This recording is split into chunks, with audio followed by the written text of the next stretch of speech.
राशि के मुंह से यह सुनकर कि आयुषी ने करण पर इल्जाम लगाए थे, करण को यह बात कुछ हजम नहीं हो रही थी। वो अपने ख्यालों में ही कहीं गुम हो गया, क्योंकि मन ही मन करण ये बात जरूर जानता था कि कोई उसे फंसा रहा है, लेकिन आयुषी इतना सब कुछ अकेले नहीं कर सकती। मगर करण बस सोचता ही रह गया, उसके दिमाग में कुछ भी क्लियर नहीं हो पा रहा था। बहुत देर हो गई, करण धीरे धीरे अपने ख्यालों में गुम होने लगा और खुद से ही बात करते हुए मन में बोला, आयुषी आयुषी इन सब में कहां से आ गई? ये क्या हो रहा है मेरे साथ? आयुषी की मुझसे क्या दुश्मनी? जरूर इसके पीछे कोई और है, जरूर कोई मुझे फंसा रहा है। लेकिन नील का मर्डर किसने किया और क्यों? आयुषी तेज तर्रार जरूर है, लेकिन वो ऐसा नहीं कर सकती। आयुषी और नील की तो शादी होने वाली थी ना। करण अपने ही ख्यालों में कहीं गुम था। इतने में ही राशि ने गुस्से में चुटकी बजाते हुए करण का ध्यान तोड़ दिया और करण राशि की चुटकी से जरा झिझक गया। यहाँ सोने के लिए नहीं लाया गया है तुम्हें? मेरे सामने ज्यादा होशियारी दिखाने की जरूरत नहीं है। अब नाम बता दिया ना, तो चल अब मुझे सच सच बता कि तूने उसे क्यों मारा। तूने पहले ही हमारा बहुत टाइम वेस्ट कर दिया है। एक तरफ करण परेशान था और दूसरी तरफ राशि बार बार करण से एक ही सवाल दोहरा रही थी। अब करण को भी गुस्सा आने लगा। उसने बदले में फौरन राशि को जवाब देते हुए कहा, अरे मैडम, मैं कह रहा हूं ना, मैंने किसी का मर्डर नहीं किया है। कोई मुझे फंसाने की कोशिश कर रहा है, आप मेरा यकीन कीजिए। करण अपने अलग ही जिद पर अड़ा हुआ था। वो बार बार राशि के किए गए सवालों का एक ही जवाब दे रहा था। इसी बात पर राशि को गुस्सा आया और वो करण की तरफ देखकर बोली, कितना झूठ बोलेगा? अब तो अपना गुनाह कबूल कर ले। तेरे लिए ज्यादा बेहतर होगा कि तू एक्सेप्ट कर ले, वरना सच्चाई बाहर कैसे निकालनी है ये मैं अच्छी तरह से जानती हूँ। करण कुछ देर चुप रहा और राशि को देखता रहा, मानो जैसे करण राशि से कुछ कहना चाहता हो। कभी वो राशि की आंखों में देखता तो कभी राशि से आंखों ही आंखों में बात करना चाहता। इसी बात पर करण ने धीमी आवाज में राशि की तरफ देखते हुए कहा, मैडम, क्या आपको सच में लगता है कि मैंने ये सब किया होगा? इस बारे में आप क्या सोचती हैं? क्या मैं मर्डर कर सकता हूँ? करण के सवाल ने राशि को एक पल के लिए खामोश कर दिया और राशि इस बात का जवाब नहीं दे पाई। वो करण को देख तो रही थी, लेकिन बेहद चुपचाप। थोड़ी देर की खामोशी के बाद राशि करण को देखते हुए बोली, देखो, बात को घुमाने की जरूरत नहीं है। मुझे इस बारे में कुछ नहीं पता। मुझे जो बोला गया था मैं वो कह रही हूँ। विक्रम सर ने मुझे ऐसा करने के लिए कहा था। और हाँ, विक्रम सर ने तो मुझे ये भी बोला था कि अगर तुम भागने की कोशिश करो, ज्यादा होशियारी मारो, तो वहीं पर तुम्हारा एनकाउंटर कर दिया जाए। एनकाउंटर शब्द सुनकर करण एक बार के लिए हैरान हो गया। विक्रम की हरकतें भी करण को बार बार शक पैदा करवा रही थी, लेकिन करण के पास कोई भी ठोस सबूत इकट्ठा नहीं थे। इस बात पर करण राशि को जवाब देने लगा और बोला, लेकिन मैं सच कह रहा हूं, मैंने ऐसा कुछ नहीं किया है। मुझे झूठ बोलकर क्या मिलेगा? अगर ये सब मैंने किया होता तो मैं अभी तक एक्सेप्ट कर चुका होता। जिस तरह करण बार बार अपने आप को डिफेंड कर रहा था, वो सोचकर राशि एक पल के लिए चुप हो गई, क्योंकि राशि की लाख कोशिशों के बाद भी करण अपना गुनाह कबूल नहीं कर रहा था। अब राशि के मन में हलचल होने लगी थी कि कहीं सच में करण को फंसाया तो नहीं जा रहा है। मगर राशि को विक्रम ने ऑर्डर दिया था, इसलिए कोई भी फैसला राशि के हाथों में नहीं था। राशि और करण एक दूसरे को बहुत देर तक देखते रहे। कुछ देर सोचने के बाद राशि ने करण को देखते हुए कहा, वैसे वैसे मैं तुम्हारी मदद कर सकती हूँ। मेरा मतलब है कि अगर तुम्हें सच में लगता है कि कोई तुम्हें फंसा रहा है, तो तब मैं तुम्हारी मदद कर सकती हूँ, क्योंकि मैं एक पुलिस ऑफिसर हूँ और सच का साथ देना मेरा काम है।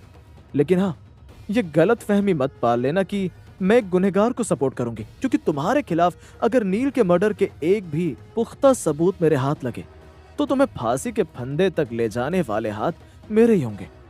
अचानक जिस तरह से राशि ने करण की तरफ एक मदद का हाथ बढ़ाया था, उसके अगले ही पल उसने करण को सीधे सीधे चेतावनी भी दे दी थी, जिससे करण भी चौंक गया था।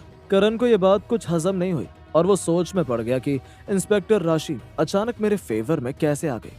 करण बहुत देर तक कुछ बोल ही नहीं पाया। राशि की ये बात करण के लिए हैरान कर देने वाली जरूर थी, मगर करण को कहीं ना कहीं एक उम्मीद की किरण राशि की तरफ से मिली थी। अचानक ये मेरी मदद क्यों कर रही है? क्या इसमें इसकी भी कोई साजिश है या फिर? राशि को देखते हुए करण अपने आप से बोल रहा था। करण राशि को देखकर मुस्कुराया। करण की हंसी ने राशि को सोचने पर मजबूर कर दिया कि आखिरकार करण के दिमाग में चल क्या रहा है। लेकिन राशि के कुछ पूछने से पहले ही करण ने मुस्कुराते हुए राशि से कह दिया, क्या आप सच में मेरी हेल्प करेंगी? अगर तुम अपने आप को प्रूव कर पाओ तो मैं जरूर तुम्हारी हेल्प करूंगी, लेकिन तुम्हें खुद को प्रूव करना पड़ेगा कि तुमने कुछ नहीं किया है। वरना मैंने तुम्हें बता ही दिया है कि मैं क्या कर सकती हूँ।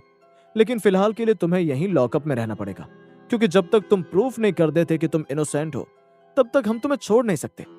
राशि ने करण को जवाब दिया। एक तरफ राशि करण की मदद करने के लिए तैयार थी, तो वहीं दूसरी तरफ राशि करण को लॉकअप में रहने का सुझाव दे रही थी और बार बार प्रूफ मांग रही थी। राशि की इस बात ने करण को कंफ्यूज कर रखा था। करण ये तय नहीं कर पा रहा था कि राशि की किस बात पर वो यकीन कर सकता है। आखिर ये चाहती क्या है मुझसे? अभी थोड़ी देर पहले तो कह रही थी कि मैं तुम्हारी मदद करने के लिए तैयार हूं, और अब मुझसे प्रूफ मांग रही है। इसके दिमाग में चल क्या रहा है? करण राशि को देखते हुए अपने ही आप से बोल रहा था। कुछ देर सोचने के बाद करण ने राशि से कहा, लेकिन जब तक आप मुझे बाहर नहीं जाने देंगी, तब तक मैं प्रूफ कैसे इकट्ठा कर पाऊंगा? यहां रहकर मैं अपने आप को बेगुनाह साबित नहीं कर सकता मैडम। राशि ने करण की तरफ देखा और करण से कहने लगी, मैं तुम्हारी जितनी हेल्प कर सकती थी मैंने बता दिया, आगे तुम्हारी मर्जी। जब तक सच्चाई सामने नहीं आ जाती, तब तक तुम्हें यहीं रहना पड़ेगा। इतना कहने के बाद राशि अपनी चेयर से उठ गई। लेकिन मैडम मेरी बात तो। करण ने अपनी बात पूरी भी नहीं की थी कि राशि वहां से चली गई। पास में खड़ा विक्रम करण की तरफ देखकर मुस्कुराया और वो भी राशि के पीछे पीछे चला गया। करण ने गुस्से में अपना हाथ टेबल पर दे मारा, क्योंकि जैसा करण चाहता था वैसा कुछ नहीं हो रहा था। करण को गुस्सा आया और उसने अपनी आंखें बंद कर ली। आंखें बंद करके करण उस रात को याद करने लगा जब वो नील से मिला था। उस रात करण की हल्की फुल्की बहस नील के साथ भी हुई थी। आंखें बंद करते हुए करण अपने आप में बड़बड़ाने लगा, कुछ तो है जो इंस्पेक्टर राशि भी मुझसे छुपा रही है। लेकिन आयुषी ने ये सब क्यों किया, और ये मैं यहाँ रहकर कैसे पता लगाऊं? राशि अपनी ड्यूटी खत्म करके अपने घर चली गई। रात काफी हो गई थी। राशि ने दरवाजा खोला तो देखा कि उसके पापा सामने बैठकर उसी का इंतजार कर रहे थे। राशि ने एक नजर अपने पापा को देखा और दरवाजा लॉक कर दिया। अपनी बेटी को आता हुआ देख राशि के पापा उससे बड़े ही प्यार से बोले, आज आने में काफी देर हो गई, कोई बहुत बड़ा केस हैंडल कर रही है क्या मेरी बेटी? राशि ने अपने पापा को देखा और हंस पड़ी और फिर अपने पापा के बगल में जा बैठी। उसके चेहरे से ही पता चल रहा था कि वो आज कितना थक गई थी। चेहरे पर मानो जैसे 12 बज रहे थे। थकी हुई आंखें, फीका सा चेहरा राशि की थकावट को साफ साफ बयां कर रहे थे। राशि के पापा सतीश अग्रवाल अपनी बेटी के इंतजार में अखबार पढ़ रहे थे। जब राशि ने अपने पापा के हाथों में अखबार देखा तो वो अपने पापा को प्यार से डांटते हुए बोली, मैंने आपको कितनी बार बोला है पापा कि अगर मुझे लेट हो जाए तो आप सो जाया करो, इस तरह मेरा वेट मत किया करो। और इतनी रात को न्यूज़पेपर पढ़ने का क्या शौक चढ़ा है आपको? अरे वो तो मैं बस ऐसे टाइम पास कर रहा था। जब तक तुम नहीं आती मुझे नींद नहीं आती ना। सतीश ने राशि की तरफ देखते हुए बड़े प्यार से कहा, पुलिस की जॉब करती है आपकी बेटी, जिसका कोई टाइम फिक्स नहीं है, ये तो आप जानते हो ना। राशि ने अपने पापा को जवाब देते हुए कहा। इतना कहने के बाद राशि ने एक लंबी गहरी सांस भरी और थक कर उबासियां लेने लगी। सतीश अपनी बेटी को देख रहा था कि वो कितना थक गई है और थोड़ा डिस्टर्ब भी लग रही है। इसी बात पर सतीश ने राशि की तरफ देखते हुए कहा, क्या हुआ बेटा, कोई बात है? मानो जैसे राशि अपने पापा के इसी सवाल का इंतजार कर रही थी। सतीश के सवाल पूछते ही फौरन राशि ने जवाब दे दिया, पापा आज मेरे साथ बहुत बहुत अजीब चीज हुई। एक केस आया जिस पर मर्डर का इल्जाम लगा हुआ है, लेकिन मेरे सीनियर है ना मिस्टर विक्रम, उन्होंने मुझे उस क्रिमिनल को अरेस्ट करने के लिए भेजा था। लेकिन उन्होंने मुझसे कहा कि अगर वो क्रिमिनल भागने की कोशिश करे या उल्टा अटैक करने की कोशिश करे तो तुम वहीं पर उसका एनकाउंटर कर देना। पर पापा ये बात मुझे कुछ समझ नहीं आई, ये बहुत अजीब था। जहां तक मैं उन्हें जानती हूँ वो ऐसे नहीं है, तो आज उन्होंने ऐसा क्यों कहा होगा? इस बात पर सतीश ने अपनी बेटी को समझाते हुए कहा, हो सकता है उन्हें ऐसा करने के लिए कहा गया हो। राशि कुछ देर तक सोचती रही और फिर उसने अपनी गर्दन हाँ में हिला दी। अपने पापा की बात सुनने के बाद राशि एक गहरी सोच में डूब गई। इससे पहले कि राशि अपने पापा से कुछ और पूछती, अचानक सतीश ने राशि से सवाल कर दिया और कहने लगा, वैसे मर्डर किसका हुआ है और मर्डर करने वाला कौन है? राशि ने अपने पापा से कहा, करण नाम है उसका, मित्तल एजेंसी में सिक्योरिटी गार्ड का काम करता है। अभी कुछ दिनों पहले करण एक पार्टी में गया था जहां उसकी कुछ लोगों के साथ अनबन हो गई, फिर अनबन के बाद मारपीट भी हुई। जिसका मर्डर हुआ है उसका नाम नील है और उसकी एक फीमेल फ्रेंड है आयुषी। उसी ने करण पर इल्जाम लगाया है और उसने बोला कि उसने करण को नील का मर्डर करते हुए देखा है। राशि अपने पापा को एक एक चीज बता रही थी वो हमेशा अपने पापा से अपने दिल की बातें किया करती थी और जब भी उसे कुछ समझ नहीं आता था तो वो अपने पापा से राय भी लिया करती थी। इसी बीच राशि ने एक ऐसा नाम ले लिया जिससे सतीश अग्रवाल यानी कि उसके पापा के होश उड़ गए और उनकी आंखें खुली की खुली रह गई। वो बहुत देर तक अपनी बेटी को कुछ जवाब ही नहीं दे पाए। आखिर राशि ने किसका नाम लिया था जिससे उसके पापा सतीश अग्रवाल के होश उड़ गए? आखिर किस तरह राशि करण की मदद करेगी?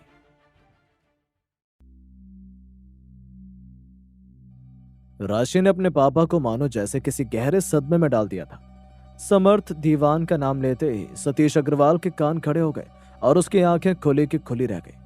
सतीश के चेहरे की उलझन और उसकी बेचैनी साफ साफ ये बयां कर रही थी कि समर्थ दीवान का नाम सतीश को हैरान कर गया था। सतीश एक पल के लिए अपने ख्यालों में कहीं गुम हो गया और अपने आप से ही मन में बात करते हुए बोला, ये नाम पहले भी कहीं सुना है मैंने, लेकिन कहाँ सुना है ये याद नहीं आ रहा। इतने में ही राशि ने अपनी बात को आगे बढ़ाया जिससे सतीश का ध्यान टूट गया और फौरन सतीश ने राशि के सामने अपने चेहरे के एक्सप्रेशन बदल दिए। राशि ने अपने पापा को समर्थ के बारे में बताते हुए कहा, इस पार्टी में समर्थ दीवान नाम का भी एक लड़का था और इन्फॉर्मेशन से पता चला है कि वो किसी बड़ी पर्सनैलिटी का बेटा है। काफी बिगड़ा हुआ लड़का है अपने पापा का, लेकिन अभी तक उसके बारे में कुछ खास पता नहीं चल पाया है। सतीश पहले तो कुछ नहीं बोला, उसने खामोश रहना चुना। फिर थोड़ी देर बाद चौंकते हुए राशि से पूछने लगा, अच्छा बेटा, वैसे तुम्हें क्या लगता है ये जो करण नाम का लड़का है ये ऐसा कर सकता है? मेरा मतलब है कि तुम तो उससे मिल चुकी होगी ना, तो इंटेरोगेट करते वक्त तुम्हें कैसा लगा? वो पुलिस वाले तो एक ही नजर में सामने वाले को पहचान लेते हैं ना।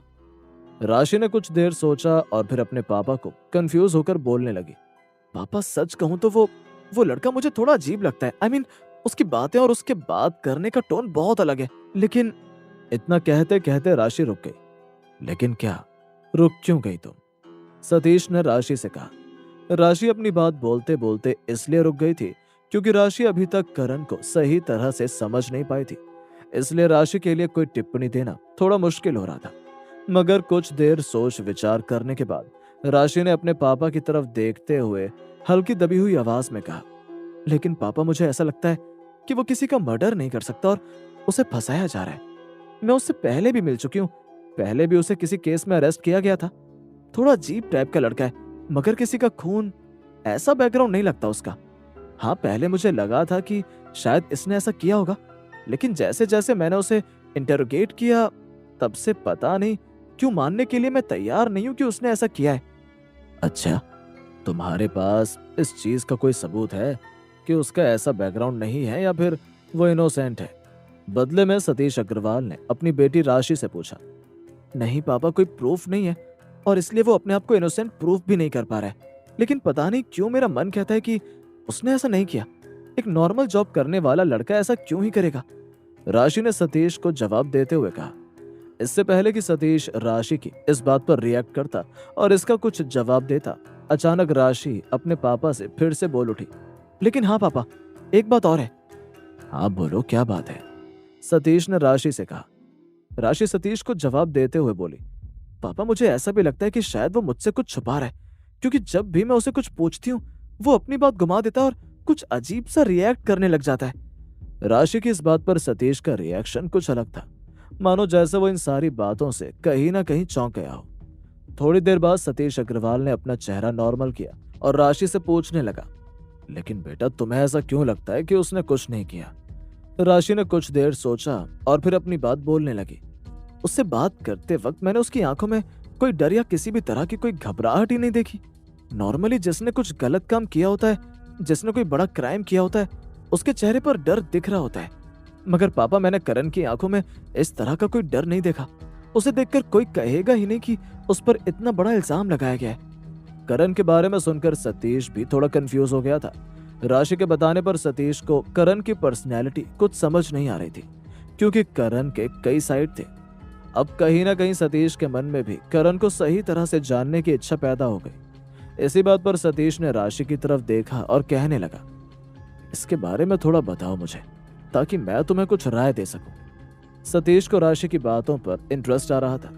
राशि ने करण के बारे में सतीश को सब कुछ बता दिया। कि वो किस फैमिली से बिलोंग करता है, उसके घर में कौन कौन है। यहाँ तक कि राशि ने अपने पापा को करण के बारे में ये भी बता दिया कि कुछ सालों से वो दिल्ली में नहीं था और बहुत पहले ही उसने अपना घर छोड़ दिया था। जब सतीश ने करण के बारे में सब कुछ सुना तो वो राशि से कहने लगा, लेकिन लेकिन इतने सालों तक कहाँ था वो, और उसने इतने सालों तक क्या किया? मुझे ये नहीं पता पापा, क्योंकि उसने मुझे कभी भी इसके पीछे का रीजन नहीं बताया, और जब भी मैं उससे इस बारे में पूछती हूँ तो वो अपनी बात बदल देता है। सतीश राशि की बातों को बड़े ही ध्यान से सुन रहा था और करण के बारे में चीजों को एनालाइज करने की कोशिश कर रहा था। कुछ देर तक तो सतीश सोचता रहा, खामोश रहा, और फिर थोड़ी देर बाद राशि से बोल पड़ा, वैसे तुम इसके परिवार में किसी से मिली हो कभी? नहीं पापा, मैं उसके परिवार में तो किसी से नहीं मिली, लेकिन हाँ, उसका एक भाई है, पुलिस में है, हर्षित नाम है उसका, और लास्ट टाइम जब मैंने करण को अरेस्ट किया था तब इसके भाई ने इसे छुड़ा लिया था। बड़ी आसानी से बाहर निकल गया था करण। यह सुनकर कि करण का भाई पुलिस में है, सतीश थोड़ा हैरान हुआ। इसी बात पर सतीश ने राशि को सलाह दी और कहने लगा, तो तुम उसके भाई से क्यों नहीं पूछती उसके बारे में? मेरा मतलब है कि इससे तुम्हें हेल्प मिलेगी, क्योंकि उसका भाई तो बचपन से ही उसे जानता है ना, और उसे तो सब चीज पता होगी कि आज तक ये कहाँ था, क्या करता था। राशि सतीश की इस बात पर गौर करने लगी। अब राशि अपने ही मन में खुद से सवाल करने लगी और बोली, पापा बिल्कुल सही कह रहे हैं, मिस्टर हर्षित से मैं इस बारे में सब कुछ पूछ सकती हूँ। ये आइडिया तो कभी मेरे दिमाग में आया ही नहीं कि अगर करण के बारे में जानना है तो मिस्टर हर्षित भी काम आ सकते हैं। लेकिन एक बात मेरी अभी भी समझ में नहीं आ रही है कि अगर करण को कोई फंसा रहा है तो वो कौन है, क्योंकि अगर इतने सालों तक करण यहाँ नहीं था तो उसकी दुश्मनी किसी से कैसे हो सकती है। वैसे कहीं ना कहीं समर्थ दीवान भी इस केस में हो सकता है, क्योंकि उस पर पुराने भी कई सारे केसेस हैं, और उस दिन पार्टी में समर्थ की बहस करण से भी हुई थी, जैसा कि आयुषी ने मुझे बताया था। कहीं करण और समर्थ आपस में मिले हुए तो नहीं? नहीं, जरूरी नहीं कि मैं सही हूं, हो सकता है कि मैं गलत सोच रही हूं, लेकिन कुछ ना कुछ तो जरूर है। राशि ने अपने दिमाग में सवालों का एक बहुत बड़ा पहाड़ खड़ा कर दिया था, जिसके जवाब वो खुद से ही ढूंढने की कोशिश कर रही थी और कहीं गुम हो गई थी। राशि इस केस की तह तक इसलिए जाना चाहती थी क्योंकि वो किसी बेगुनाह को फंदे पर नहीं लटकाना चाहती थी।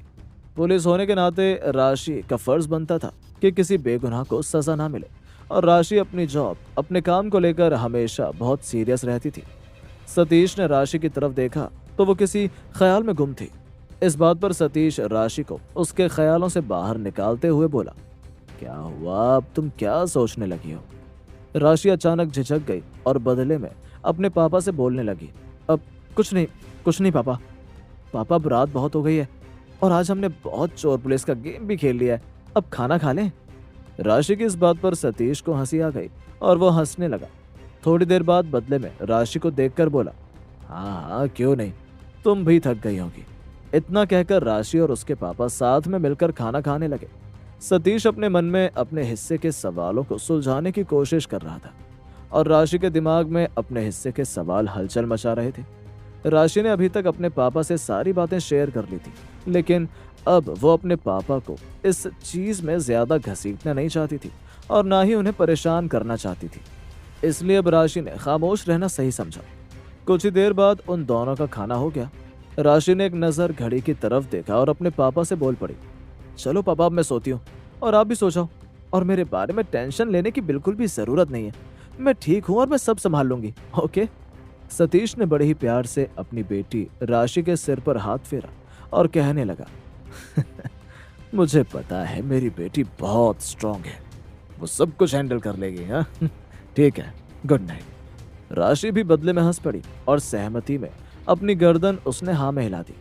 इतना कहने के बाद राशि अपने कमरे की तरफ चली गई। सतीश पहले बहुत देर तक राशि को उसके कमरे में जाते हुए देखता रहा। जब राशि अपने कमरे में पहुंच गई और उसने अपने कमरे का दरवाजा बंद कर लिया, तब सतीश अपनी जगह पर एकदम ऐसे बैठा जैसे मानो वो किसी बहुत बड़ी मुसीबत में आ गया हो। बहुत देर तक वो कुछ कर ही नहीं पाया और अपने मन ही मन बहुत कुछ सोचने लगा। थोड़ी देर बाद उसने पास में रखा अपना मोबाइल फोन उठाया और फौरन एक कॉल मिलाने लगा। उसके चेहरे की शिकन और उसके माथे का पसीना साफ साफ बता रहे थे कि उसको किसी बात की बहुत टेंशन हो रही थी उसका ऐसा चेहरा समर्थ दीवान का नाम सुनने के बाद ही हुआ था। दरअसल समर्थ दीवान संजय दीवान का बेटा था और सतीश संजय दीवान को बिल्कुल भी पसंद नहीं करता था। संजय दीवान अपने एरिया का एमएलए होने के साथ साथ गलत कामों में भी बहुत डीपली इन्वॉल्व था। कुछ ही टाइम पहले सतीश और संजय की भयानक लड़ाई हो जाने के कारण इन दोनों के बीच गहरी दुश्मनी शुरू हो गई थी, जिसके बाद ये दोनों एक दूसरे को एक आंख भी नहीं भाते थे। और आज जब सतीश अग्रवाल ने अपनी बेटी राशि के मुंह से समर्थ दीवान का नाम सुना तो उसका ऐसा रिएक्शन लाजमी था। इसलिए सतीश अग्रवाल राशि से सवाल पर सवाल किए जा रहा था। सतीश अग्रवाल भी अपने आप में बहुत बड़ी पर्सनैलिटी था। सतीश अग्रवाल की एक कॉल से बहुत सारे काम बन और बिगड़ जाया करते थे। उसकी पहुंच बहुत बड़ी बड़ी जगहों पर थी। आखिर कौन था संजय दीवान, और ऐसा क्या हुआ था संजय और सतीश अग्रवाल के बीच? क्या करण को फंसाने के पीछे संजय दीवान का हाथ था? क्या राशि करण को बेगुनाह साबित कर पाएगी? देर देखने के बाद बोल उठा, तुम तो पहले भी आए थे ना, अब तुम यहाँ क्यों आए हो? क्या किया तुमने इस बार? करण ने कोई जवाब नहीं दिया और वो चुपचाप बैठा रहा। इससे पहले कि करण कुछ कह पाता, उस कैदी ने फिर से एक बार करण को डिस्टर्ब करते हुए बोला, अरे मैं पूछ रहा हूं कि तुमने क्या किया है, अभी यहाँ क्यों आए हो? अभी भी करण खामोश रहा। इससे पहले कि वो कैदी करण से कुछ और पूछता, जेल के बाहर मौजूद हवलदार उस कैदी की तरफ देखते हुए कहने लगा, अरे ये क्या बताएगा कि उसने क्या किया है? मैं बताता हूँ। खून का चार्ज लगा इस पर। किसी का मर्डर करके आया, जान से मार दिया किसी को इसने। हवलदार की बात सुनकर जेल में मौजूद सभी कैदी एक पल के लिए हैरान हो गए और सभी की आंखों में अचानक खौफ उठने लगा। किसी के माथे पर पसीना छूट रहा था तो कोई अपनी जगह से पीछे खिसकने की कोशिश कर रहा था, क्योंकि सभी कैदियों ने पिछली बार करण का रौद्र रूप देखा हुआ था। लेकिन इस बार जिस तरह से करण पर खून का इल्जाम लगा था, वो बात सारे कैदियों के लिए हैरान कर देने वाली थी। हवालात में मौजूद सभी कैदियों ने जुर्म जरूर किए थे, मगर किसी का भी गुनाह इतना बड़ा नहीं था कि उन्हें फांसी हो जाए या फिर उम्र कैद हो जाए। कोई डकैती कर चुका था तो किसी ने घरों में चोरी की थी, कोई लड़कियों को छेड़ने के मामले में अंदर बंद था, तो कोई पॉकेट मार चुका था। मगर उन सभी लोगों ने जब करण पर लगा खून का चार्ज सुना तो वो लोग बौखला उठे। इतना कहकर वो हवलदार चला गया। करण हवलदार को बहुत देर तक घूरता रहा। हवलदार के चले जाने के बाद करण चुपचाप अपनी जगह पर बैठा था। इतने में ही वही कैदी जो अभी तक करण से बात कर रहा था, वो करण के नजदीक आकर बैठ गया और करण से कहने लगा, आखिर तुमने ऐसा क्यों किया? दिखने में तो तुम ऐसे नहीं लगते हो। मेरा मतलब है कि सबकी कुछ ना कुछ मजबूरियां होती हैं, लेकिन किसी का खून कर देना कैसी मजबूरी है? करण कुछ नहीं बोला। दरअसल करण किसी से बात नहीं करना चाहता था, क्योंकि करण अपने दिमाग में अभी बहुत सारे सवालों से जूझ रहा था और करण इतना कंफ्यूज था कि किसी से भी बात करना अभी उसके मानसिक संतुलन के लिए अच्छा नहीं था। करण को साफ साफ नजर आ रहा था कि वो कैदी करण को उकसाने की कोशिश कर रहा है। करण उस कैदी को इग्नोर करता रहा। वो कैदी समझ गया कि करण उसे इग्नोर कर रहा है। वो कुछ देर करण को देखता रहा और फिर अपनी जगह पर जाकर बैठ गया। अब धीरे धीरे करण बहुत परेशान होने लगा, क्योंकि वो अपनी बेगुनाही को साबित करने में असमर्थ होता जा रहा था और ऊपर से राशि की बातों ने करण को और ज्यादा कंफ्यूज कर दिया था। कुछ चिंता, कुछ बेचैनी, कुछ कंफ्यूजन और बहुत सारे सवाल इस मामले को और ज्यादा पेचीदा बना रहे थे। करण दीवार से अपना सिर का टेक लगाकर बैठ गया। टाइम बीतता जा रहा था, मगर करण के हक में भी कोई फैसला नहीं हो रहा था। इस बात से करण अभी भी परेशान था। न करण ये बात अपने परिवार में किसी को बता सकता था और ना ही अपने भाई हर्षित को, क्योंकि करण किसी को परेशान नहीं करना चाहता था, अपने परिवार को तो बिल्कुल भी नहीं। तभी अचानक करण की नजर हवालात के बाहर पड़ी, जहां पर विक्रम अपनी चाय की चुस्कियां ले रहा था। अपनी चेयर पर बैठे हुए विक्रम के एक हाथ में चाय का कप था तो दूसरे हाथ में एक समोसा। मानो जैसे चाय पीते पीते वो किसी गहरी सोच में डूबा हुआ था। तभी एक पुलिस वाला अचानक उसके पास आकर खड़ा हो गया। उन दोनों में कोई गुफ्तगू हो रही थी। विक्रम ज्यादा दूर नहीं था। अपने सामने वाले पुलिसकर्मी से क्या बात कर रहा है, ये करण को अपनी जगह से सुनाई पड़ सकता था। आईपीएस विक्रम अपनी चाय का मजा ले ही रहा था कि पुलिस वाला उसके नजदीक आकर कहने लगा, आपने मुझे बुलाया सर? अचानक विक्रम का ध्यान टूटा और उसने अपनी चाय का कप टेबल पर रख दिया और उस पुलिसकर्मी की तरफ देखते हुए कहने लगा, हाँ मैंने बुलाया तुम्हें, मुझे तुमसे कुछ बात करनी है। उस पुलिस वाले से कुछ भी कहने से पहले विक्रम ने अपनी नजरों को इधर उधर घुमाया मानो जैसे वो किसी से कुछ छुपाना चाहता हो। फिर थोड़ा हल्की सी आवाज में उस पुलिस वाले की तरफ देखकर कहने लगा, जो काम मैंने तुम्हें करने के लिए कहा था, अब उस काम को करने का टाइम आ चुका है। हमें कैसे भी करके उसे जेल से भागने पर मजबूर करना होगा। उसके अलावा हमारे पास कोई और रास्ता नहीं है। जैसे ही वो जेल से भागने की कोशिश करेगा, हम उस पर गोली चला देंगे और फिर ये बोल देंगे कि वो भागने की कोशिश कर रहा था, इसलिए उसका एनकाउंटर करना पड़ा। On the spot, simple. Vikram की इस बात पर पुलिस वाले ने विक्रम की तरफ डरी हुई आंखों से देखा और कहने लगा, लेकिन सर, आपको पता है ना कि ये कितना रिस्की है। अगर कुछ भी गड़बड़ हुई तो आप जानते हैं ना, हमारी नौकरी भी जा सकती है। ये कोई मामूली काम नहीं है। उस पुलिस वाले की आंखों में डर साफ साफ झलक रहा था, मगर विक्रम की आंखों में किसी तरह का कोई भी डर मौजूद नहीं था।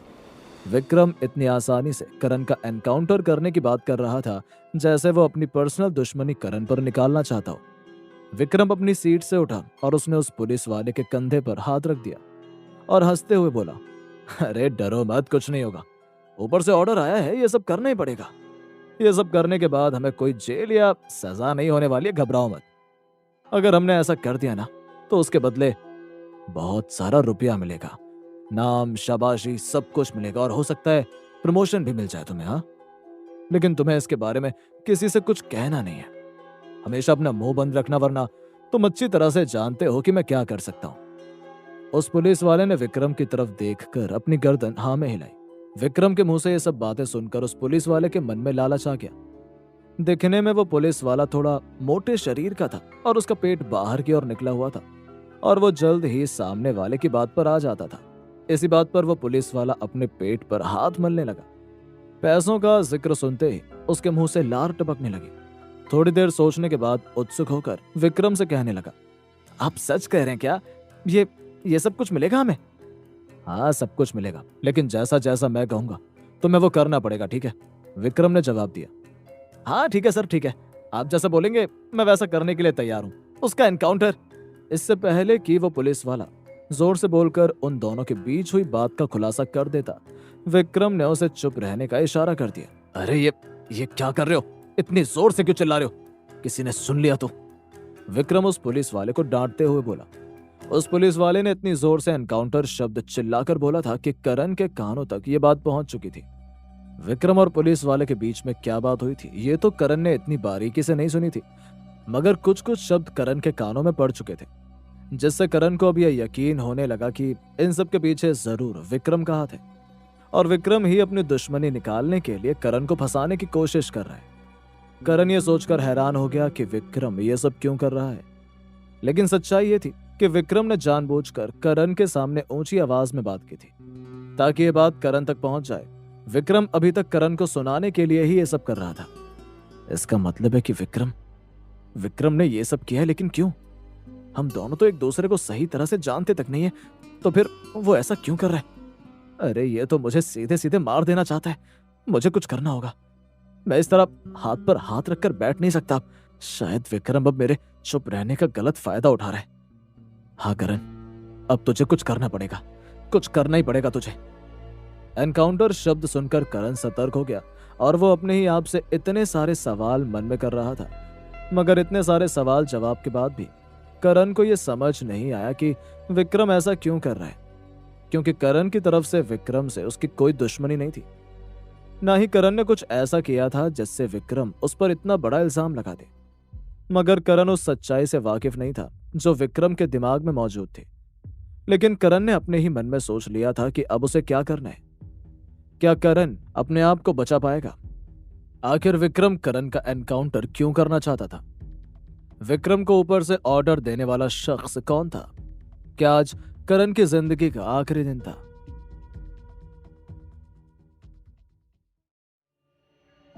विक्रम ने पूरी प्लानिंग कर ली और उस पुलिस वाले ने भी विक्रम के साथ साथ अपनी कमर कस ली थी। दोनों ही एक दूसरे को देखकर रहस्यमय ढंग से मुस्कुरा रहे थे और करण उन दोनों को बारीकी से नोटिस कर रहा था। विक्रम की यह बात सुनने के बाद करण इस बात की गहराई तक जाने की कोशिश करने लगा, मगर करण को एक बात का एहसास हो गया था कि जेल के पास आकर विक्रम ने जानबूझकर उस पुलिस वाले के सामने ये बात कही थी ताकि करण के कानों तक ये बात पहुंच जाए और वो भागने की कोशिश करे, क्योंकि पुलिस स्टेशन बहुत बड़ा था और विक्रम ये बात कहीं पर भी कर सकता था। करण धीरे धीरे सारा खेल समझ गया था। करण ने सोच लिया था कि यहाँ से निकलने के बाद उसने क्या करना है। उसने अपने दिमाग में पूरी प्लानिंग कर ली। करण अपने ख्यालों में ही कहीं डूबा हुआ था कि तभी अचानक वही पुलिस वाला जेल के गेट पर आया जो अभी तक विक्रम से बात कर रहा था। उस पुलिस वाले ने करण को देखते हुए जेल के डंडे पर अपनी लकड़ी से मारा और कहने लगा, ए लड़के, सर तुमसे पूछताछ करना चाहते हैं, तुम्हें बाहर आना पड़ेगा। करण इस चाल को अच्छी तरह से समझ रहा था। वो अपनी जगह से उठकर उस पुलिसकर्मी के नजदीक चला गया और उसे देखते हुए पूछने लगा, इतनी रात को क्या पूछना चाहते हैं वो? मेरा मतलब है कि पूछताछ तो थोड़ी देर पहले मैडम ने कर ही ली है ना। करण ने बड़ी ही चालाकी से उस पुलिस वाले को जवाब दिया। करण की इस बात पर पुलिस वाला बिगड़ गया और करण से कहने लगा, ज्यादा होशियार मत बन, जितना तुझे कहा जा रहा उतना चुपचाप कर। करण ने बदले में कुछ नहीं कहा क्योंकि करण उस पुलिस वाले का मकसद भली भांति जानता था। मगर अभी करण के पास उस पुलिस वाले की बात मानने के अलावा और कोई चारा नहीं था। उसने हाँ में अपनी गर्दन हिलाई और अपनी जगह पर खड़ा हो गया। पुलिस वाले ने हवालात का ताला खोला और करण झुककर बाहर की तरफ आया। करण ने अपना कदम जेल के बाहर रखा ही था कि इतने में ही अचानक विक्रम उसके सामने आ खड़ा हुआ। विक्रम का करण के सामने खड़े होने का तरीका थोड़ा अजीब था। देखने पर ऐसा मालूम पड़ रहा था जैसे विक्रम आते ही करण की जान ले लेगा। इससे पहले कि विक्रम अपने प्लान को अंजाम देता, करण ने तुरंत विक्रम से सवाल कर दिया, अब आपको मुझसे क्या पूछना है? क्योंकि थोड़ी देर पहले ही मेरा इंटेरोगेशन हो चुका है। विक्रम को करण की इस बात पर हंसी आई और वो रहस्यमय ढंग से मुस्कुराया। थोड़ी देर खामोश रहने के बाद विक्रम ने अपनी कमर पर से पिस्तौल निकाली और सीधे करण के सिर पर तान दी। अपनी आंखों के सामने पिस्तौल को देख करण एक पल के लिए हैरान हो गया। उसकी आंखें फटी की फटी रह गई। ये क्या कर रहे हैं आप सर? आप मुझसे क्या बात करना चाहते हैं? करण ने विक्रम की आंखों में देखते हुए कहा। विक्रम की आंखों में गुस्सा मौजूद था। उसके चेहरे को देखकर कोई भी बता सकता था कि वो करण को अपनी आंखों के सामने एक पल के लिए भी देखना नहीं चाहता था। उसने गुस्से में आकर करण को घूरते हुए कहा, अब तेरा खेल खत्म हुआ बेटा। बहुत देर से तेरा नाटक झेल रहा हूं मैं। अब तेरा ये नाटक हमेशा हमेशा के लिए यहीं खत्म हो जाएगा।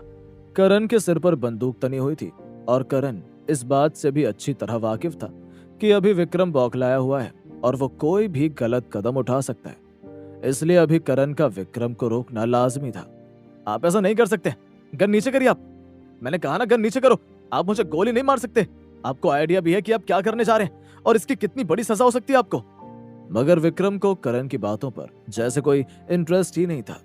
उसको करण की बातें सुनाई जरूर दे रही थी, मगर विक्रम को करण की बात की बिल्कुल भी कोई परवाह नहीं थी।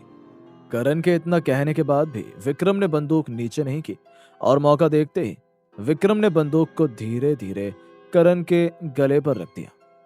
अब मामला धीरे धीरे सीरियस होने लगा था क्योंकि बंदूक करण के गले के उस पॉइंट पर थी जहां पर गलती से भी गोली लगने पर करण की जिंदगी एक ही पल में खत्म हो सकती थी। अब छोड़ो मुझे, ये क्या कर रहे हो तुम? ये तुम बिल्कुल भी ठीक नहीं कर रहे हो। मैंने कहा छोड़ो मुझे, छोड़ो। करण अभी भी विक्रम को समझा रहा था, मगर विक्रम ने तो जैसे अपने कानों पर रुई डाली हुई थी और उसे बाहर की कोई भी आवाज सुनाई देना बंद हो गई थी। करण ने विक्रम का हाथ अपने गले से छुड़ाने की बहुत कोशिश की, मगर विक्रम ने अपना पूरा जोर लगाकर करण का गला दबोचा हुआ था। करण के गले में दर्द शुरू हो गया था। करण भी अपनी तरफ से पूरी कोशिश कर रहा था। इसी बीच करण ने थोड़ी देर के लिए अपनी आंखें बंद की और जोर जोर से सांस लेने लगा। फिर अपने हाथ को जोर से दबाया और एक मुट्ठी कस ली। फिर उस मुट्ठी से विक्रम के मुंह पर इतनी जोर का मुक्का मारा कि वो पीछे की तरफ जमीन पर गिर गया। इस बीच फौरन करण ने अपनी जेब से छोटा सा चाकू निकाला और विक्रम के गले पर निशाना बना दिया। जैसे ही करण के हाथों से चाकू विक्रम के गले पर लगा, उसके गले से खून की धार बहने लगी। आह आह! विक्रम जोर से चिल्लाते हुए जमीन पर धड़ाम से गिरा। करण का ऐसा कुछ भी इरादा नहीं था कि वो विक्रम को घायल कर दे, मगर हालात कुछ ऐसे हो गए थे कि करण को अपने डिफेंस के लिए ये सब करना पड़ा। शुरुआत विक्रम ने ही की थी और विक्रम को अपने किए का फल मिल चुका था। पास में मौजूद पुलिस वाले की तो मानो जैसे सिट्टी पिट्टी गुम हो गई। उसके पैर कपकपाने लगे और माथे पर पसीना आ गया। उसके लिए एक अलग ही सिचुएशन क्रिएट हो गई थी क्योंकि उसने विक्रम के साथ मिलकर पूरा प्लान बनाया था, मगर इस दौरान विक्रम ही जमीन पर गिरा हुआ था। विक्रम के पास जाकर वो पुलिस वाला घबराते हुए विक्रम से कहने लगा, सर सर उठिए सर, सर ये तुमने क्या किया? तुमने सर को मार दिया। दहशत का माहौल बन गया था। हवालात में मौजूद सभी कैदी इस पूरे सीन को देखने के लिए इकट्ठा हो गए। सभी लोगों की आंखों में करण को देखने के बाद खौफ नजर आने लगा। किसी की आंखें खुली की खुली रह गई थी तो किसी का मुंह खुला का खुला रह गया। कोई डर डर कर ये सब देख रहा था तो किसी के चेहरे पर एक हल्की सी मुस्कुराहट भी थी। सभी कैदी आपस में कानाफूसी करने लगे, एक दूसरे से बातें करने लगे। इसने तो पुलिस को ही गिरा डाला। ये कोई मामूली लड़का नहीं है, जरूर ये कोई बहुत बड़ा खूनी है। सही कह रहे हो, ये मामूली लड़का नहीं है। अरे चुप रहो, वो किसी को भी मार सकता है। सभी अपराधी आपस में डरने लगे क्योंकि करण ने कुछ ऐसा ही माहौल बना दिया था। करण भी अपनी सेफ्टी के लिए हमेशा अपने पास एक छोटा सा नाइफ रखता था। करण को अच्छी तरह से पता था कि बाहर जाते ही उस नाइफ की जरूरत उसे पड़ने वाली है। वहीं वो पुलिस वाला जो अभी तक करण से सवाल किए जा रहा था, उसकी हालत बहुत ढीली हो चुकी थी। वो बहुत बुरी तरह से डर चुका था। उसकी आंखों के सामने अचानक एक बहुत बड़ा हादसा हो गया था, इसलिए वो ये सब हैंडल नहीं कर पाया और वहीं बेहोश हो गया। काफी गहरी रात थी। करण ने बाहर की तरफ देखा तो घना अंधेरा छाया हुआ था, मगर अभी करण के पास वहां से भागने के अलावा और कोई दूसरा ऑप्शन भी नहीं था। करण ने मौका देखते ही बाहर की तरफ दौड़ लगा दी। सभी कैदी जेल के अंदर से करण को बाहर जाते हुए देखते ही रह गए। जैसा विक्रम ने सोचा था ठीक वैसा तो हुआ, क्योंकि करण भाग निकला था, लेकिन विक्रम करण का एनकाउंटर नहीं कर पाया। करण लंबी लंबी सांस लेते हुए हाफ रहा था। करण अच्छी तरह से जानता था कि इसका नतीजा बहुत खतरनाक साबित हो सकता है, मगर बावजूद इसके करण ने ऐसा किया। करण बहुत गुस्से में था। वो जैसे ही भागकर पुलिस स्टेशन से बाहर निकला तो उसने सबसे पहले कबीर को कॉल किया। कबीर कमरे में सो रहा था। अचानक करण का कॉल देखकर कबीर उठ गया और कंफ्यूज होकर बड़बड़ाया, इतनी रात को कॉल? जैसे उसने कॉल उठाया तो करण ने फोन के दूसरी तरफ से कहा, जल्दी से एक लड़की का पता लगा, आयुषी नाम है उसका। इसके बारे में हर एक इंफॉर्मेशन चाहिए मुझे, वो भी कुछ ही देर के अंदर अंदर, जल्दी। इस तरह से अचानक करण को इतने गुस्से में देखकर कबीर चौंक गया। करण अभी भी हाफ रहा था। इसी बात पर कबीर ने उससे पूछा, क्या हो गया? आप इतना हाफ क्यों रहे? आप ठीक तो है ना? करण बहुत गुस्से में था, इसलिए उसने कुछ देर तक जवाब नहीं दिया। मगर जब कबीर ने दोबारा से पूछा तो करण ने कबीर को जो भी हुआ उसके साथ वो बताया। उसके बाद कबीर तुरंत आयुषी का पता और उसके बारे में सब कुछ पता करने निकल गया। जो भी हुआ ठीक नहीं हुआ था, लेकिन इसमें मेरी कोई गलती नहीं है। शुरुआत उसने की थी, मैंने कुछ नहीं किया।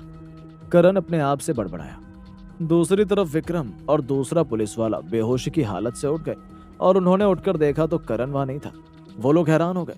विक्रम को चोट पहुंच चुकी थी, उसके गले से अभी भी खून टपक रहा था। उसने अपनी जेब से रुमाल निकाला और अपने गले पर रख दिया। विक्रम खड़ा हुआ और उसने अपने सामने मौजूद जेल के अंदर के कैदियों को गुस्से में कहा, जो भी तुम लोगों ने देखा वो सब भूल जाओ, वरना तुम लोग अच्छे से जानते हो कि तुम्हारे साथ क्या हो सकता है।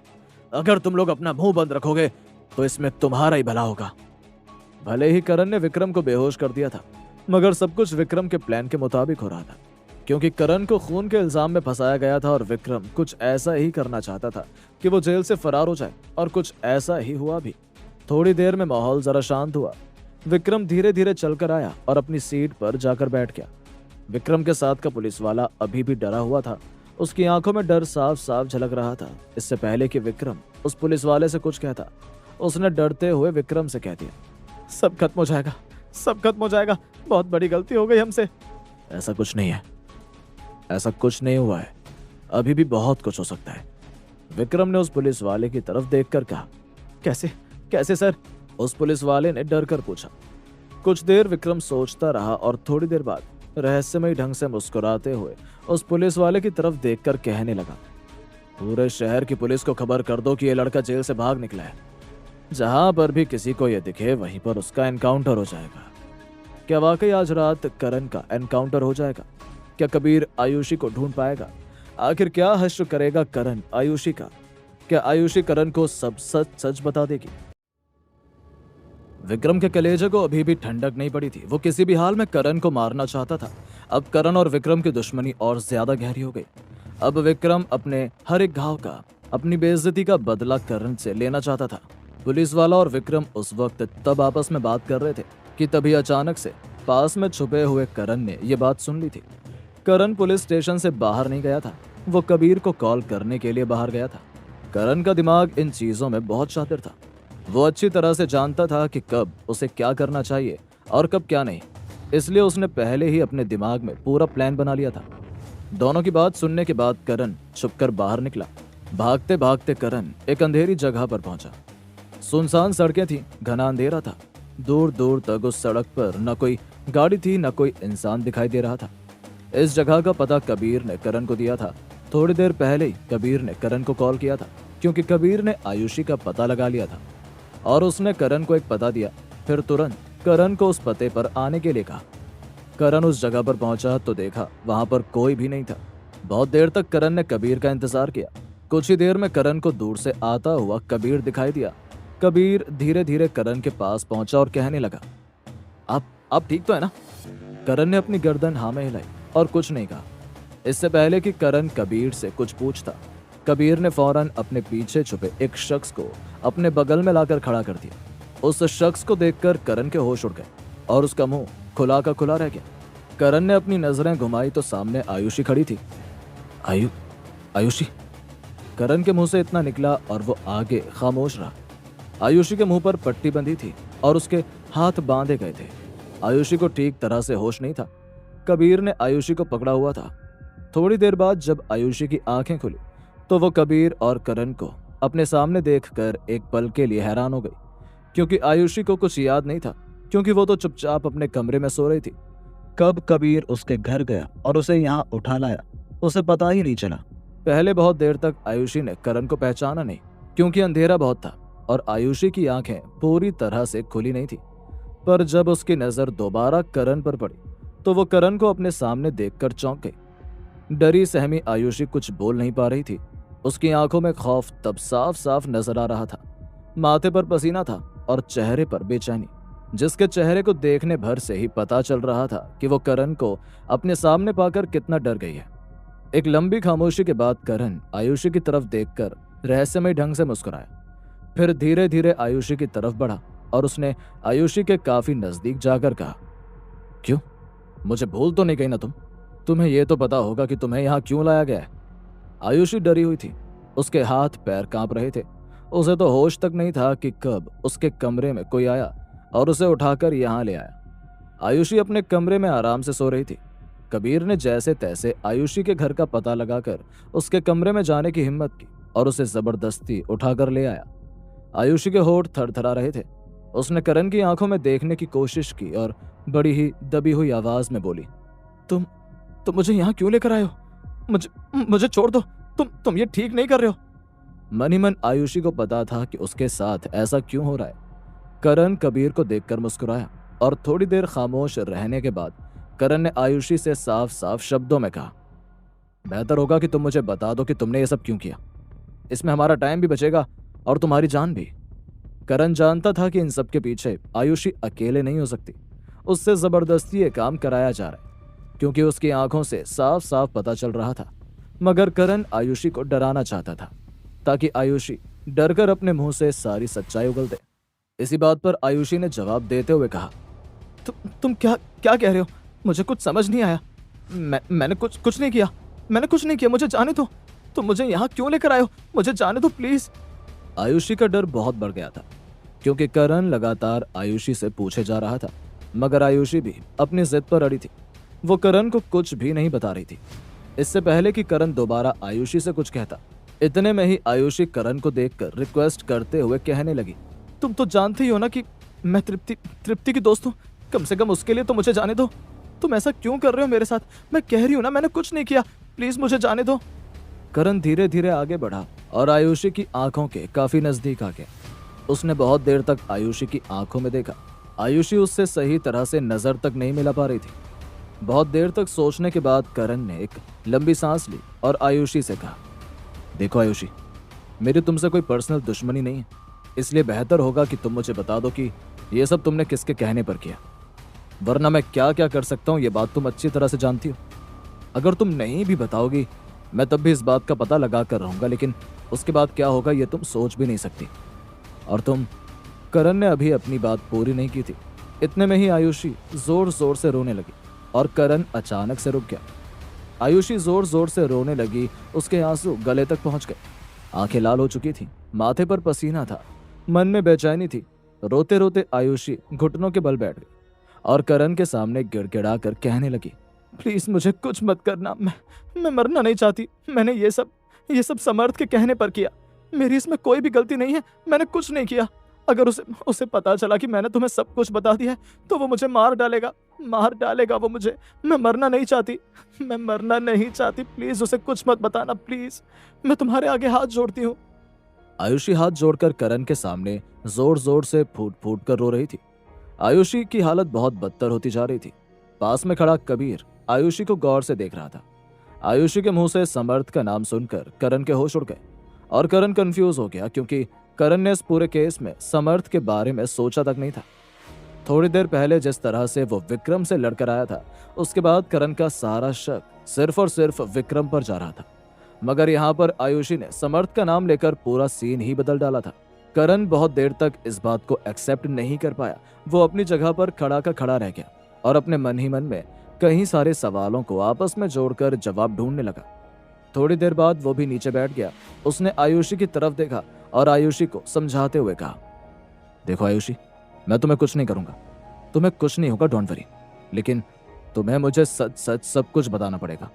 तुम्हें सही सलामत मैं घर छोड़ूंगा, मैं तुम्हें कह रहा हूँ, मेरा यकीन करो। लेकिन प्लीज मुझसे कुछ भी मत छुपाना। आयुषी अभी भी रो रही थी। उसने अपने आंसू पोंछे और करण को देखकर कहने लगी, देखो मैंने तुम्हें बता दिया है कि इन सब के पीछे कौन था। अब मुझे घर जाने दो, प्लीज प्लीज मुझे घर जाने दो, मुझे यहाँ नहीं रहना, मुझे बहुत डर लग रहा है। आयुषी ने समर्थ दीवान का नाम तो ले लिया था, मगर पूरी बात अभी भी वो करण को नहीं बता रही थी। और करण के दिमाग में यह सवाल बार बार आए जा रहा था कि आखिरकार नील को किसने मारा है। आयुषी बहुत डर गई थी और रो रो कर उसने अपना बुरा हाल कर दिया था। मगर आज आयुषी उसके सामने थी और करण को हर एक बात का जवाब चाहिए था। उसने आयुषी की तरफ देखा और फिर से कहने लगा, तुम घर चली जाओगी, पर प्लीज मुझे यह बताओ कि नील को किसने मारा। आखिर ये सब कैसे हुआ और कब हुआ। नील का नाम सुनते ही आयुषी चौंक गई और उसके आंसू फिर से छलकने लगे। इससे पहले कि करण आयुषी से दोबारा वही सवाल करता, आयुषी बोल पड़ी, मुझे इस बारे में कुछ नहीं पता, जितना मुझे पता था मैंने तुम्हें बता दिया, अब प्लीज मुझे जाने दो। आयुषी, मेरे लिए यह सब जानना बहुत जरूरी है, प्लीज बताओ कि नील को किसने मारा। करण ने भी आयुषी को रिक्वेस्ट करते हुए पूछा। करण का बार बार एक ही सवाल पूछना और आयुषी का एक ही जवाब देना अब कबीर को भी खटक रहा था। पर कबीर इस चीज में पड़ना नहीं चाहता था, लेकिन कबीर करण की मदद करना चाहता था। कबीर भी धीरे धीरे आयुषी की तरफ बढ़ा और थोड़ी देर रुकने के बाद उसने आयुषी से कहा, देखो तुम डरो मत, तुम्हें कुछ नहीं होगा, मैं तुम्हें खुद घर छोड़कर आऊंगा। लेकिन जो भी तुमसे पूछा गया है तुम उतना बता दो, क्योंकि जैसे ही तुम्हें अपनी जान प्यारी है वैसे ही हमारे लिए भी ये जानना बहुत जरूरी है। अगर तुम बता दोगी तो हमारी बहुत बड़ी हेल्प हो सकती है। कबीर की बात सुनने के बाद आयुषी एक पल के लिए सोचने लगी। वो बहुत देर तक खामोश रही। उसने अपने आंसू पोंछे और खड़ी हो गई। उसके चेहरे पर अभी भी डर नजर आ रहा था, मगर कहीं ना कहीं आयुषी भी ये बात अच्छी तरह से जानती थी कि इतनी आसानी से वो आज घर नहीं जा पाएगी और करण और कबीर किसी भी हालत में आयुषी के मुंह से सच निकलवा कर ही रहेंगे। आयुषी ने कबीर की तरफ देखा और कुछ नहीं कहा। थोड़ी देर रुकने के बाद करण की तरफ देखकर कहने लगी, ठीक है, मैं तुम्हें सब कुछ सच सच बताऊंगी, लेकिन तुम्हें मुझसे एक वादा करना पड़ेगा। कैसा वादा? करण ने पूछा। आयुषी ने एक लंबी सांस खींची और करण से बोली कि तुम मेरा नाम नहीं लोगे। मेरा मतलब है कि तुम किसी को नहीं बताओगे कि मैंने तुम्हें ये सब बताया। ठीक है, मुझे मंजूर है, करण ने कहा। आयुषी अपनी जगह से 2-4 कदम आगे बढ़ी और थोड़ी देर रुकने के बाद बोल उठी, नील का मर्डर समर्थ दीवान ने किया है। उसने नील को मार डाला उसने नील को। करण को अपनी बात कह देने के बाद फिर आयुषी फूट फूट कर करण के सामने रोने लगी, क्योंकि नील आयुषी का बॉयफ्रेंड था और कुछ ही वक्त बाद आयुषी और नील की शादी भी होने वाली थी। यह सुनकर करण हैरान हो गया। इस केस की गुत्थी सुलझने के बजाय धीरे धीरे और ज्यादा उलझती जा रही थी। अब करण के लिए समझ पाना और ज्यादा मुश्किल हो गया, क्योंकि कहीं ना कहीं विक्रम भी शक के घेरे में था। करण अपने मन में यह तय नहीं कर पा रहा था कि आखिरकार असली कसूरवार कौन है। आखिर समर्थ ने नील का खून क्यों किया? क्या आयुषी वाकई में सच कह रही थी? सच्चाई बताने के बाद क्या करण आयुषी को जाने देगा? अगर खून समर्थ ने किया था तो विक्रम को ऑर्डर देने वाला कौन था?